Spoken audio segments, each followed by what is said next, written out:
ನನ್ನ ಎಲ್ಲ ಕಾಂಪಿಟೇಟಿವ್ ಆಸ್ಪಿರೆಂಟ್ಸ್ಗೆ ಜೈ Hind. 12th pass ಆದಮೇಲೆ ಯಾವ ಸೆಂಟ್ರಲ್ ಗೌರ್ಮೆಂಟ್ ಜಾಬ್ಗೆ ಅಪ್ಲೈ ಮಾಡೋದು ಅನ್ನೋ ಡೌಟ್ ತುಂಬ ಜನಕ್ಕೆ ಇರುತ್ತೆ. ಆದ್ದರಿಂದ ಇವತ್ತಿನ ವಿಡಿಯೋದಲ್ಲಿ top 12th pass central government job ಬಗ್ಗೆ ಕಂಪ್ಲೀಟ್ ಡೀಟೇಲ್ಸ್ ನೋಡೋಣ ಬನ್ನಿ. ಮೊದಲಿಗೆ SSC CHSL ಬಗ್ಗೆ ನೋಡೋದಾದರೆ ಇದು ಸ್ಟಾಫ್ ಸೆಲೆಕ್ಷನ್ ಕಮಿಷನ್ ನಡೆಸೋ ಪಾಪುರಲ್ ಸೆಂಟ್ರಲ್ ಗೌರ್ಮೆಂಟ್ ಎಕ್ಸಾಮ್ ಆಗಿರುತ್ತೆ. 12th ಪಾಸ್ ಆದವರು ಅಪ್ಲೈ ಮಾಡ್ಬೋದು. ಏಜ್ ಲಿಮಿಟ್ ನೋಡೋದಾದರೆ 18 ವರ್ಷದಿಂದ 27 ವರ್ಷದವರೆಗೆ ಇರೋರು ಅಪ್ಲೈ ಮಾಡ್ಬೋದು. ಹಾಗೆ ಕ್ಯಾಟಗರಿ ವೈಸ್ ಕೂಡ ಏಜ್ ರಿಲ್ಯಾಕ್ಸೇಷನ್ ಇರುತ್ತೆ. ಈ ಎಕ್ಸಾಮ್ ಮೂಲಕ lower division clerk, senior division clerk, DEO, postal assistant ಈ ತರಹದ ಪೋಸ್ಟ್ ಸಿಗುತ್ತದೆ. ನೆಕ್ಸ್ಟ್ SSC ಸ್ಟೆನೋಗ್ರಾಫರ್ ಬಗ್ಗೆ ನೋಡೋದಾದ್ರೆ ಈ ಪೋಸ್ಟ್ಗೆ 12th ಪಾಸ್ ಆದವರು ಕೂಡ ಅಪ್ಲೈ ಮಾಡ್ಬೋದು. ಏಜ್ ಲಿಮಿಟ್ ಬಂದ್ಬಿಟ್ಟು 18 ವರ್ಷದಿಂದ 30 ವರ್ಷದವರೆಗೆ ಇರೋರು ಕೂಡ ಅಪ್ಲೈ ಮಾಡ್ಬೋದು. ಹಾಗೆ ಏಜ್ ರಿಲ್ಯಾಕ್ಸೇಷನ್ ಕೂಡ ಇರುತ್ತೆ. ಈ ಎಕ್ಸಾಮ್ ಅಲ್ಲಿ ಮೇನ್ಲಿ 2 ಪೋಸ್ಟ್ ಇರುತ್ತದೆ, ಸ್ಟೆನೋಗ್ರಾಫರ್ ಗ್ರೇಡ್ C ಮತ್ತು ಸ್ಟೆನೋಗ್ರಾಫರ್ ಗ್ರೇಡ್ D. ಈ ಜಾಬ್ ಅಲ್ಲಿ ಗೌರ್ಮೆಂಟ್ ಆಫೀಸ್ಗಳಲ್ಲಿ ಆಫೀಸರ್ಸ್ ಜೊತೆ ವರ್ಕ್ ಮಾಡಬೇಕಾಗುತ್ತೆ. ಟೈಪಿಂಗ್, ಶಾರ್ಟ್ ಹ್ಯಾಂಡ್ ಮತ್ತು ಆಫೀಸ್ ಮೀಟಿಂಗ್ ನೋಟ್ಸ್ ಪ್ರಿಪೇರ್ ಮಾಡುವ ಕೆಲಸ ಇರುತ್ತದೆ. ಸೆಲೆಕ್ಷನ್ ಪ್ರೊಸೀಜರ್ ನೋಡೋದಾದರೆ CBT ಎಕ್ಸಾಮ್ ಮತ್ತು ಸ್ಕಿಲ್ ಟೆಸ್ಟ್ ಇರುತ್ತದೆ. ನೆಕ್ಸ್ಟ್ SSC ಸೆಲೆಕ್ಷನ್ ಫೇಸ್ ಬಗ್ಗೆ ನೋಡೋದಾದರೆ ಇದು ಕೂಡ ಸ್ಟಾಫ್ ಸೆಲೆಕ್ಷನ್ ಕಮಿಷನ್ ನಡೆಸೋ ಸೆಂಟ್ರಲ್ ಗೌರ್ಮೆಂಟ್ ಎಕ್ಸಾಮ್ ಆಗಿರುತ್ತೆ. ಇದರಲ್ಲಿ 10th, 12th ಮತ್ತು ಡಿಗ್ರಿ ಕ್ವಾಲಿಫಿಕೇಷನ್ ಬೇರೆ ಬೇರೆ ಪೋಸ್ಟ್ ಬರುತ್ತವೆ. ಅದರಲ್ಲಿ ನಾವು ಈಗ 12th ಲೆವೆಲ್ ಬಗ್ಗೆ ಮಾತ್ರ ನೋಡೋಣ. ಈ ಎಕ್ಸಾಮ್ ಮೂಲಕ clerk, assistant, data entry, office staff ಥರದ ಹಲವು ಪೋಸ್ಟ್ಗಳು ಇರ್ತವೆ. ಇದರ ಸೆಲೆಕ್ಷನ್ ಪ್ರೊಸೆಸ್ ನೋಡೋದಾದರೆ ಮೇಯ್ನ್ಲಿ CBT ಎಕ್ಸಾಮ್ ಮಾತ್ರ ಇರುತ್ತದೆ. ಈ ಜಾಬಲ್ಲಿ ಆಫೀಸ್ ವರ್ಕ್ ಮತ್ತು ಡಿಪಾರ್ಟ್ಮೆಂಟ್ ಸಪೋರ್ಟ್ ವರ್ಕ್ ಜಾಸ್ತಿ ಇರುತ್ತೆ.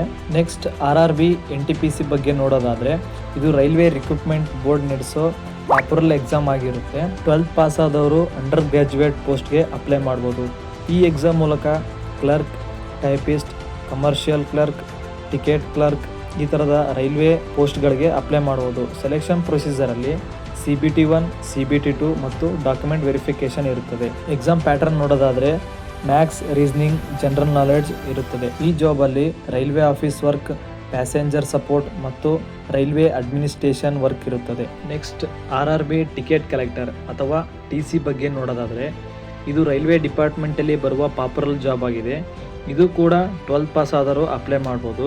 ಏಜ್ ಲಿಮಿಟ್ ನೋಡೋದಾದರೆ ಸಾಮಾನ್ಯವಾಗಿ 18ರಿಂದ 30 ವರ್ಷದವರೆಗೆ ಇರುತ್ತೆ. ಹಾಗೆ ಎಲ್ಲ ಸೆಂಟ್ರಲ್ ಗೌರ್ಮೆಂಟ್ ಎಕ್ಸಾಮ್ಗೆ ಯಾವ ಥರ ಏಜ್ ರಿಲ್ಯಾಕ್ಸೇಷನ್ ಇರುತ್ತೋ ಇದಕ್ಕೂ ಕೂಡ ಅದೇ ರೀತಿ ಇರುತ್ತೆ.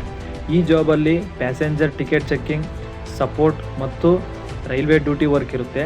ಸೆಲೆಕ್ಷನ್ ಪ್ರೊಸೆಸ್ ನೋಡೋದಾದರೆ CBT ಎಕ್ಸಾಮ್ ಮತ್ತು ಡಾಕ್ಯುಮೆಂಟ್ ವೆರಿಫಿಕೇಷನ್ ಇರುತ್ತೆ. ಈ ಎಕ್ಸಾಮಲ್ಲಿ ಕೂಡ maths, reasoning and general knowledge ಇರುತ್ತೆ. ಈ ಜಾಬಲ್ಲಿ ಟ್ರಾವೆಲಿಂಗ್ ಮತ್ತು ಪಬ್ಲಿಕ್ ಡೀಲಿಂಗ್ ಜಾಸ್ತಿ ಇರುತ್ತೆ. ಈಗ ಬ್ಯಾಂಕ್ ಜಾಬ್ಸ್ ಬಗ್ಗೆ ನೋಡೋದಾದರೆ ಆಫೀಸ್ ವರ್ಕ್ ಮತ್ತು ಕಂಫರ್ಟಬಲ್ ಜಾಬ್ ಬೇಕು ಅನ್ನೋರಿಗೆ ಬ್ಯಾಂಕಿಂಗ್ ಜಾಬ್ಸ್ ಗುಡ್ ಆಪ್ಷನ್ ಆಗಿರುತ್ತೆ. 12th ಪಾಸ್ ಆದವರು ಕೆಲವು ಕ್ಲರ್ಕ್ ಮತ್ತು ಸಪೋರ್ಟ್ ಸಿಸ್ಟಮ್ ಜಾಬ್ಗೆ ಅಪ್ಲೈ ಮಾಡ್ಬೋದು. ಈ ಜಾಬಲ್ಲಿ ಕಸ್ಟಮರ್ ಸಪೋರ್ಟ್, ಕ್ಯಾಶ್ ಹೋಲ್ಡಿಂಗ್ ಮತ್ತು ಆಫೀಸ್ ವರ್ಕ್ ಜಾಸ್ತಿ ಇರುತ್ತೆ. ಸೆಲೆಕ್ಷನ್ ಪ್ರೊಸೆಸ್ ನೋಡೋದಾದರೆ ರಿಟರ್ನ್ ಎಕ್ಸಾಮ್ ಮತ್ತು ಇಂಟರ್ವ್ಯೂ ಇರುತ್ತೆ. ಕೆಲವೊಮ್ಮೆ ಇಂಟರ್ವ್ಯೂ ಮಾತ್ರ ಇರುತ್ತೆ. ಈ ಎಕ್ಸಾಮಲ್ಲಿ maths, reasoning, English grammar, general knowledge ಇರುತ್ತದೆ. 12th ಪಾಸ್ ಆದಮೇಲೆ ಅಪ್ಲೈ ಮಾಡಬಹುದಾದ ಬೆಸ್ಟ್ ಸೆಂಟ್ರಲ್ ಗೌರ್ಮೆಂಟ್ ಜಾಬ್ಸ್ ಬಗ್ಗೆ ನೋಡಿದ್ವಿ.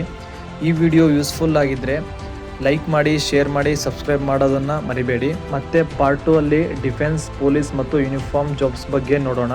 ಅದನ್ನು ಮಿಸ್ ಮಾಡಬೇಡಿ. ನಿಮ್ಮ ಡ್ರೀಮ್ ಜಾಬ್ ಬೇಗ ಸಿಗಲಿ. All the best. ಮುಂದಿನ ವಿಡಿಯೋದಲ್ಲಿ ಸಿಗೋಣ. ಜೈ ಹಿಂದ್.